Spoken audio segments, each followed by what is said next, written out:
अरे वाह, आप सब आ गए। मैं आपका ही इंतजार कर रही थी। क्यों?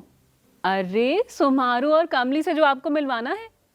अब आप पूछेंगे वो कौन है? ये दोनों उस कहानी के पात्र हैं जो मैं आज आपको सुनाने जा रही हूँ। सोमारू और कमली दोनों आपके जैसे ही मासूम और प्यारे से बच्चे हैं, जिनकी मेहनत से बरसात का मौसम आया और मेंढक टर टर करने लगे। आप सभी तैयार हो जाइए कहानी के इस रोमांचक सफर पर चलने के लिए। ये सफर हमारे लिए लेकर आई है पुस्तक सारंगी, पाठ 17, कक्षा 2। कहानी का नाम है बरसात और मेंढक। तो बच्चों, हमारी कहानी शुरू होती है यहाँ से। कमली और सोमारू चले जंगल घूमने। लौटते समय उन्हें जोर की भूख लगी। उन्हें एक गाय दिखी। कमली ने गाय से कहा, जरा सा दूध तो दे दो तो भूख मिटे। गाय बोली, मेरे पास खाने को घास नहीं है, मुझे हरी हरी घास खिलाओ तो मैं दूध दूं। कमली और the fakeness. If you wanna play tough and wanna hate this, I'll always show up. I don't ever slow up, no I don't take shit. I got no love for the fakeness. If you wanna play tough and wanna hate this, I'll always show up and make a statement. I don't ever slow up, no I don't take shit. I got no love for the fakeness. If you wanna play tough and wanna hate this, I'll always show up and make a statement. Everything I do so instinctive and so passionate. Every word I move so descriptive like an adjective. I got a vendetta against people who patented being negative when you should be getting after it. I got facts over tracks, this and that. Spitting slow, spitting fast. I could roast, I could gas. Think I'm okay at last, but I don't know if that can erase all the past. And the pettiness, a reflection of the emptiness. Hilarious, you think you're worth my time, you're delirious. Mysterious, because you hide behind a fake exterior. Inferior, you know I'll always be a bit superior. Get off of me, this ain't no humble brag. I want you to hear words, you can say them back. I want you to feel free from the chains at last, and to believe in what you got, it was built to last, yeah. Now that I've been put through hell. टर सुनकर बादल छाए और झूम कर बरसे।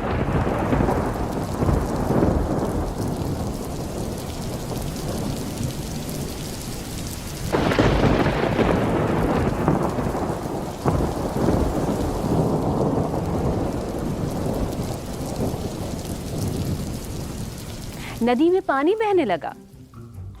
कमली और सोमारू ने नदी से पानी लाकर घास को दिया। घास हरी हो गई। दोनों घास लेकर गाय के पास गए। गाय ने घास खाकर कमली और सोमारू को दूध दिया। कमली और सोमारू ने दूध पीकर अपने घर की राह ली। लो, कहानी भी खत्म हो गई और हम पहुंच गए कमली और सोमारू के गांव। मैं कमली और सोमारू से मिलकर आती हूँ। आप इस कहानी को दोहराइए, अपने मित्रों के साथ इसे बांटिए और अपने परिवारजनों को भी सुनाइए। देखिए वो क्या कहते हैं। पता है सोमारू और कमली से मिलकर कितना अच्छा लगा। सोमारू और कमली वाकई बहुत अच्छे बच्चे हैं। और अब कहानी से जुड़ी कुछ बातचीत करेंगे। बातचीत के लिए अच्छा ये बताइए, आपको ये कहानी कैसी लगी? मुझे तो बहुत अच्छी लगी। और आपके दोस्तों को, उन्हें भी अच्छी लगी ना? अच्छा ये बताइए कि मेंढक सोमारू और कमली की बात क्यों मान गया? क्या आप होते तो मान जाते? मैं तो मान जाती। क्यों?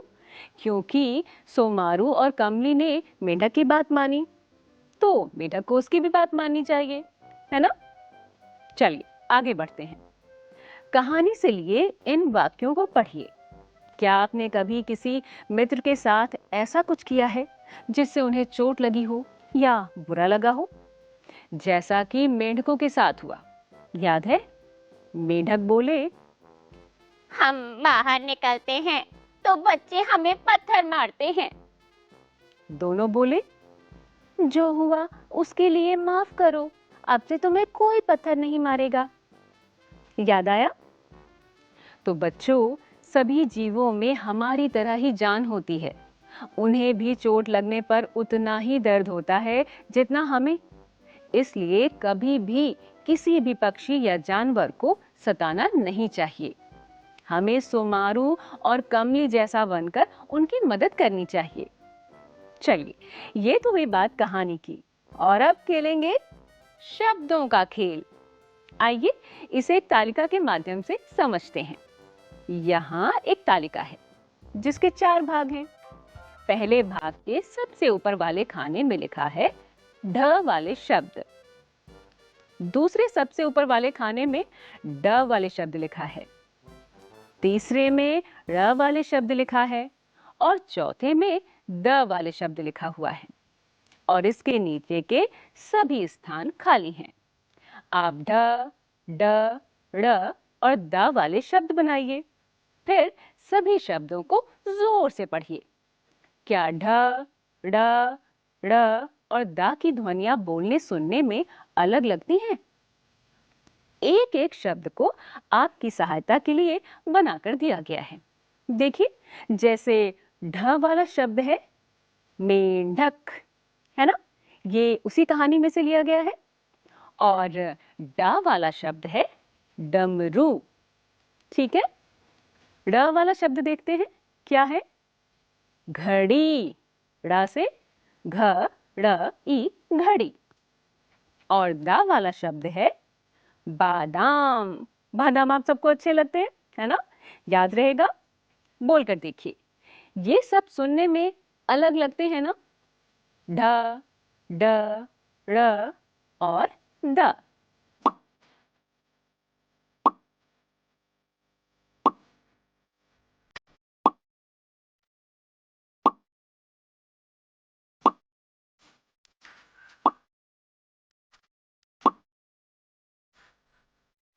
और अब चित्रकारी और लेखन की बात। कमली और सोमारू ने घर जाकर क्या किया होगा? सोचिए सोचिए। चित्र बनाइए और कहानी के माध्यम से इसको आगे बढ़ाइए।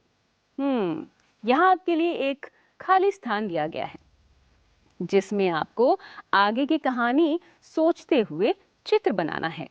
और उसके बाद साथ में दी गई खाली पंक्तियों में कमली और सोमारू की आगे की कहानी को लिखना है।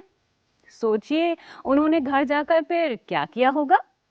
मुझे तो लगता है कि बारिश के मौसम में उन्होंने घर जाकर गर्मा गर्म पकौड़े खाए होंगे और कागज की नाव चलाई होगी, या फिर अपने दोस्तों के साथ मिलकर बारिश में खूब खेले होंगे। आप भी कुछ ऐसा ही सोच रहे थे ना? तो बनाइए वो चित्र जो आपके दिमाग में आ रहे हैं और देखिए, फिर लिखिए अपने शब्दों में अपनी कहानी। आप कहानी लिखिए और मुझे अब जाना होगा। बरसात और मेंढक, ये पाठ यहीं पर समाप्त होता है। ये सारी बातें जो आपने इस पाठ से सीखी हैं, वो भूलिएगा नहीं, बल्कि अपने दोस्तों को भी बताइएगा और उन्हें भी एक अच्छा इंसान बनने के लिए कहिएगा। तो फिर मिलते हैं अगले पाठ के साथ, जिसमें होंगी कुछ नई कहानियां, किस्से और कविताएं। मिलकर सीखेंगे कुछ नया। आप हंसते मुस्कुराते रहिए और खेल खेल में सीखते रहिए। मैं भी चलती हूँ बादलों को बुलाने।